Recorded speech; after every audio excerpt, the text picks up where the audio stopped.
तू अगर कुश्ती खिलाएंगा तो ऊपर पटक के गिराऊंगा साले। तू हमसे टक्कर मत लेना। हे निवडणूक होऊ दे, मग तुला सांगतो काय असतं प्रहार म्हणून।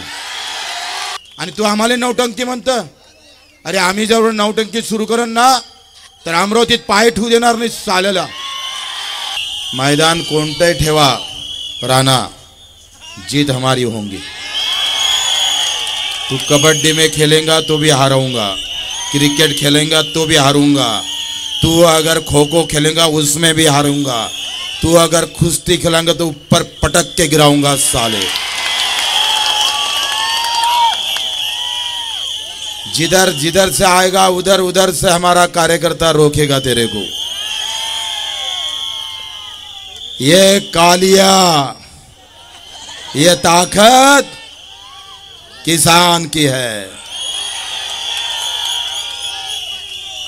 ये सनी देओल का रोल में है अभी सब।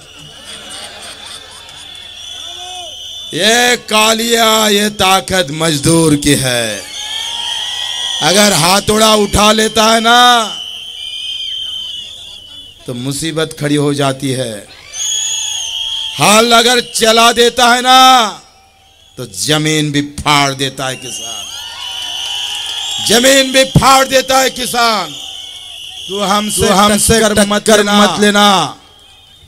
ये किसान की औलाद खड़ी है यहाँ, किसान की औलाद खड़ी है।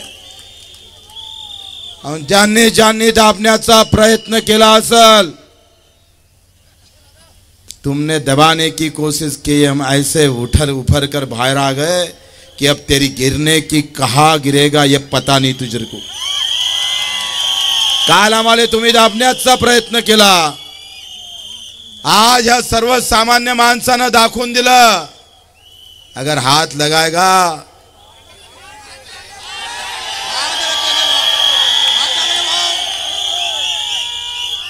बाकी आपने बोल दिया है। 25-20 वर्षामध्ये आम्ही विनाकारण कोणासोबत राजकीय दृष्ट्या खटकून घेतलं नाही। आम्ही खटकून घेतलाय शेतकऱ्यासाठी, शेतमजुरासाठी। हे रफिक भाई आले आमचे पुण्यावरून, काय गरज आहे हो एवढी आत्मीयता? काय जिंकलं आम्ही, काय कमावलं आम्ही? मित्र, ज्याला 2 पायानं चालता येत नाही तो माणूस पुण्याहून येऊन आमच्या विजयासाठी मेहनत करतं। हे कमावलं आम्ही, हे कमावलं। तुमचा नेता मुंबईहून येतो पण आमचा कार्यकर्ता 2 पाय नसताना पुण्याहून येतो, लक्षात ठेवा। उधर नेताओं की गर्दी है और यहाँ कार्यकर्ताओं की गर्दी है। अरे खुर्च्या लावल्या असत्या तर मैदान कमी पडलं असतं। तुम्हाला माणसं बसाले भेटत नाही तर खुर्चीचं अंतर 10 फूट ठेवतात साले हो।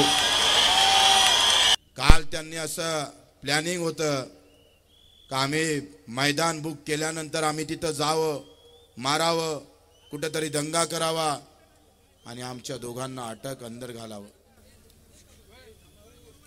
पण हे प्लॅनिंग तुमच्या आमच्या समजदारीनं ते रद्द झालं। एवढ्या खालच्या स्तरावरचं राजकारण ह्या जिल्ह्यात कधीच झालं नाही।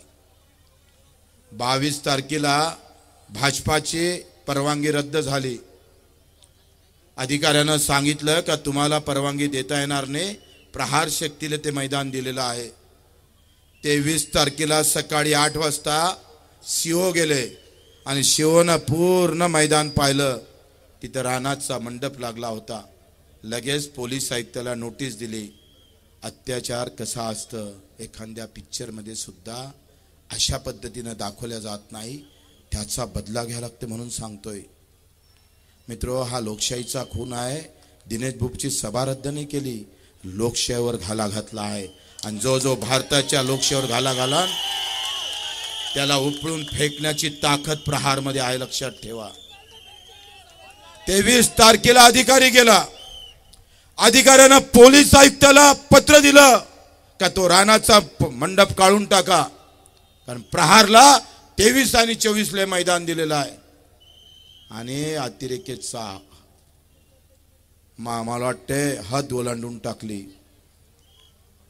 23 तारखेला सकाळी मंडप काळा म्हणतं रानाचा आणि 23 तारखेला रात्री 7 वाजता आमची परवानगी नाकारतं आणि ज्याला नाकारली त्या बीजेपीला हे मैदान देतं.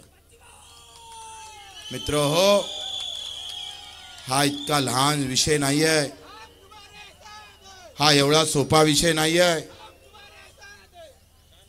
अमितजी शहाना माहित आहे का मला माहित नाही, पण राणा भाजपची संस्कृती विसरून भाजपलाच बेकार करण्याचं काम करत आहे, लक्षात घ्या. या राणामुळे आम्ही पाहतो अवघ्या महाराष्ट्रामध्ये कालचं जे प्रकरण झालं ना, याचे परिणाम पुऱ्या महाराष्ट्रात उमटल्याशिवाय राहणार नाही, लक्षात ठेवा.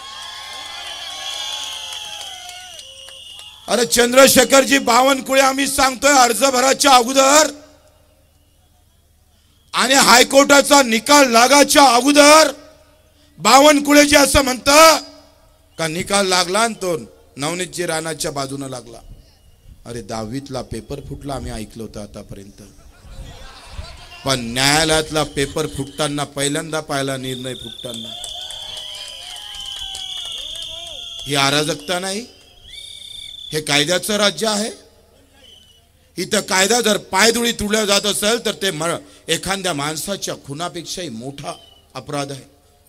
इथं कायदाच तुटला असेल, कायदा जर चीर करून त्या कायद्याचा जर श्वास रोखला जात असेल, त्याच्या नळलीवर जर हात ठेवला जात असेल तर ते हात तोडण्याचं सामर्थ्य प्रहारमध्ये आहे.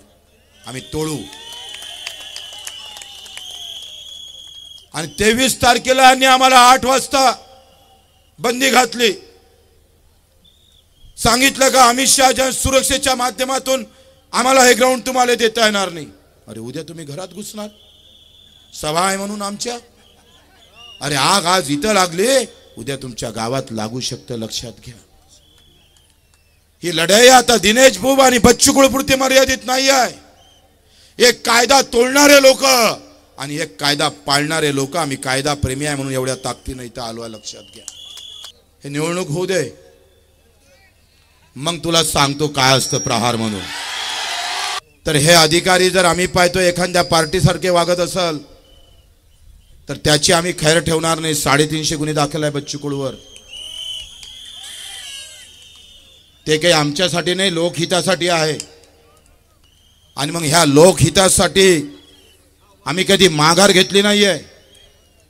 आणि तू आम्हाला नौटंकी म्हणतं. अरे आम्ही जर नौटंकी सुरू करन ना तर अमरावतीत पाय ठेवू देणार नाही साल्याला. मी भाग्यवान समजतो स्वतःला का एवढ्या ताकदीचा कार्यकर्ता या देशातल्या कोणत्याही नेत्याला भेटला नाही. आणि म्हणून हम आपके लिए मर भी सकते हैं, आपके लिए मर भी सकते हैं और आपके भलाई के लिए और ज्यादा जी भी सकते हैं. मित्र, या निवडणुकीनं पुन्हा कार्यकर्ता जागृत केला आहे, जिवंत ठेवला आहे. हिंदुस्थानाच्या निवडणुकीमध्ये एका इकडे नेत्याच्या भाषणाची गर्दी आहे, दुसऱ्या इकडे माझ्या कार्यकर्त्याची गर्दी आहे. आणि हे खऱ्या अर्थानं वेगळं लक्षण आहे. या म्हणून आपण सर्वांनी एकूण जाताना बरेच लोक आले नाही. काही पोलिसांनी मधात अडवलं कार्यकर्त्याला, येऊ दिलं नाही मुद्दामून. इकडे रंगबाजी सातत्यानं चालू आहे. आणि मग ही सगळी रंगबाजी धुवून काढायची असेल तर 26 तारीख महत्वाची आहे. मित्र, आम्ही पाहतोय आता आम्हाला चिठ्ठी आली, अमित शहा यांच्या बॅनरवर अजितदादाचा फोटो गायब आहे.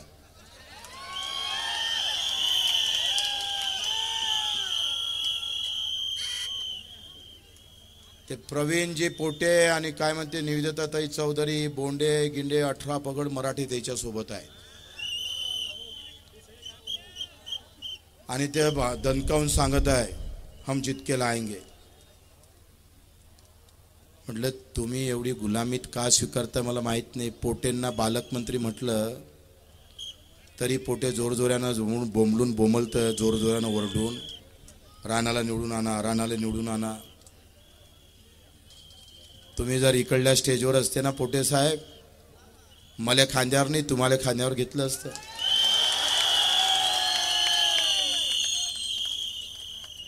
आखरी नावा गावात आणि पदात काहीच नसते. काही लोक असे म्हणत कि भाई इस बार पंजा को चलाना पड़ता. मुस्लिम एरिया में एक अच्छा कार्यकर्ता मिला, बड़े सिट्टी को क्यों नहीं चलाते? नहीं बोले वो बीजेपी का थोड़ा दिख रहा है. मैंने बोला, वो कार्यकर्ता ने बताया अरे एमआईएम वाले ने प्रवीण पोटे को वोट मारे, आधे नगर से थे मुसलमान के, उन्होंने भी बीजेपी के प्रवीण पोटे को वोट मारे. नहीं रफीक से रहमान भाई मारे ने, आधे मुस्लिम नगर सेवक ने नहीं मारे क्या अकबर भाई? मारे. तो इतना क्यों डरते हो राणा को? मैं अकेला काफी है ना, डरो मत. आमची लढाई काही राणाच्या विरोधातली नाही आहे. राणा तर एका कोपऱ्यातला असा कुठेतरी बसलेला आहे, कसा लहानसा पिल्लू आहे तो.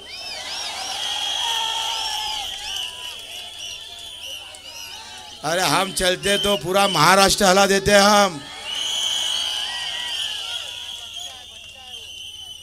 अरे आम्ही मंत्रही नाही घेतलं, मंत्रीपद मंत्रालय निर्माण केलेलं आहे. तू त्या नदीतला पाणी घेणारा एक लोटा है, हमने तो नदी पैदा की है यार. यहाँ तो नदी का निर्माण किया है, मंत्रालय निर्माण किया है. विनाकारण उठला सुटला बच्चू कडू शिवाय तुला दुसरं काही दिसत नाही. जास्त बोलत राहिला तर रात्री स्वप्नात येईन आणि चालला जाशील, काम काही वांदा होऊन जाईल. इतकं कोणाचं नाव घेणं बरोबर नाही आहे.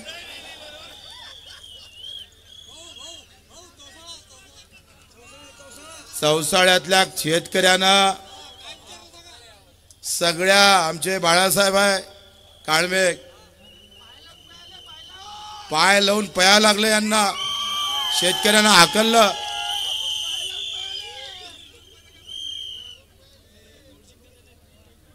आणि आता शेवटचे 2 दिवस आपल्याकडे आहे. कत्तल की रात है, गेम पलटाने वाली रात है. आणि आपल्या सर्वांना अतिशय जसं दिनेश भाऊनं सांगितलं का कुछ अफवाया आएंगी, पैसा वाटणार आहे. आम्ही उभं होतो त्या वसुताई आमच्याकडे विरोधात उभ्या होत्या, तेव्हा आमच्या कार्यकर्त्यांना एक म्हण काढली होती, आजीचा बटवा खाली करा आणि बच्चू कडूले निवडून आणा. मला तर एवढा आनंद आहे का एवढा पैसा रानाचा बाहेर येऊन राहिला, तो सामान्य लोकात चालला. म्हटलं जमलं बे बाबा, जीत गए आपण. जेवढा बेमानीनं कमावला होता उतना निकाल लो. पैसे गायब आणि खासदारकी गायब, दोन आहे.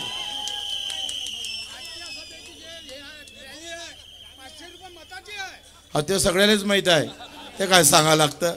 ते एवढ्या दुरून सांगायला आले का तिकडे जे रॅलीत लोक आले ते 500 रुपये घेतले म्हणून. अरे तुम्हाला माहित नाही, हनुमान जयंतीची आता मिरवणूक निघाली आणि प्रॉम्प्लेट मध्ये काय छापलं होतं, मोटरसायकल घेऊन या आणि 1000 रुपये घेऊन जा. जाहीर छापतोय आणि कलेक्टर झोपलाय का तू? काही कारवाई नाही होत. त्या आम्हाला पत्र लिहितं का आचारसंहितेचा कोणताही भंग होऊ नये. आता काय अभंग लिहिला का त्यानं? हनुमानजीच्या रॅलीमध्ये कार्यकर्त्याला 1000 रुपये घेऊन बोलावतोय. अरे राणा, त्याच्यातले पैसे नाही भेटले म्हणते अजून. तुम्ही गेले होते वाटते तिकडे.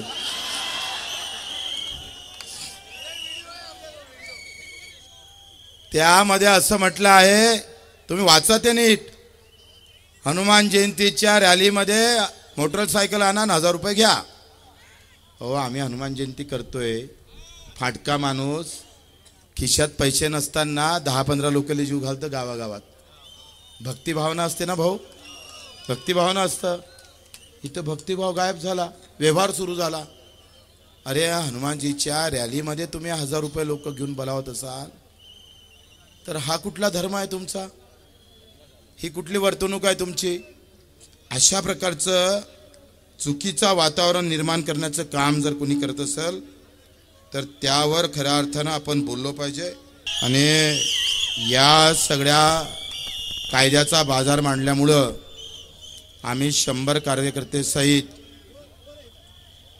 याचा निषेध म्हणून रक्तदान करून आम्ही निषेध करणार आहोत इरविनमध्ये. आणि पुऱ्या महाराष्ट्राला आम्ही संदेश देणार आहोत, असा जर कायदा तोडण्याचं काम कोणी करत असेल तर ते कोणी सहन करणार नाही. आम्ही रक्त सांडवणारे नाही तर रक्तदान करणारे आहे. आणि त्यासाठी फक्त निवडक 100 कार्यकर्ते आम्ही इरविनला जाऊ आणि रक्तदान करून त्याचा निषेध करू. आपल्या सर्वांचा आभार, धन्यवाद. जय हिंद, जय महाराष्ट्र.